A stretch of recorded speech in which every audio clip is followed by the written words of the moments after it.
ఎండాకాలం వచ్చిందంటే చాలు వడియాలు, ఆవకాయ పచ్చడి, మాగాయ పచ్చడి ఇలా రకరకాల పచ్చళ్ళు, చల్లమిరపకాయలు అలాగే కారం ఆడించుకుంటారు. ఇవన్నీ ఎండాకాలంలోనే ఎక్కువ చేసుకుంటారు. సంవత్సరం పాటు నిలవ ఉండేటట్టు స్టోర్ చేసుకుంటారు. మేమైతే ఈ ఎండకు వడియాలు పెట్టుకున్నాం. ఉదయం 6:30కే ఎండ మామూలుగా లేదు. చిన్నప్పటి నుంచి ఏంటో వడియాలు పెట్టడం అంటే మాకు మహా సరదా.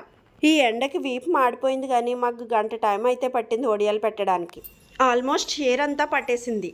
అన్నట్టు ఇవి ఏ వడియాలు అనుకుంటున్నారు? బొంబాయి రవ్వతో చేసినవి. ఈ వడియాలు మధ్యాహ్నానికే ఆరిపోయి అంత ఎండ ఉంది. మరి మా పిల్లలు లేసేసరికి మేము వడియాలు పెట్టేశాం. ఏంటి మమ్మల్ని లేపకుండానే వడియాలు పెట్టేశారు, వడియాలు పెట్టడం అంటే మాకు చాలా ఇంట్రెస్ట్ అంటున్నారు. సర్లే సాయంత్రం వెళ్ళి వడియాలు తీసేయండి అంటే వడియాలు తీయడం స్టార్ట్ చేశారనమాట. మా దీపు తీసిన వడియం ఇది. ఈ వడియాలు నీళ్లు చల్లకుండానే చీర నుంచి విరిగిపోకుండా చాలా నీట్గా వచ్చాయి. పప్పు, రసం, సాంబార్లోకి ఈ వడియాల కాంబినేషన్ చాలా బాగుంటుంది. మరి మీరు ఏ టైప్ వడియాలు పెట్టుకుంటారో కామెంట్ చేయండి.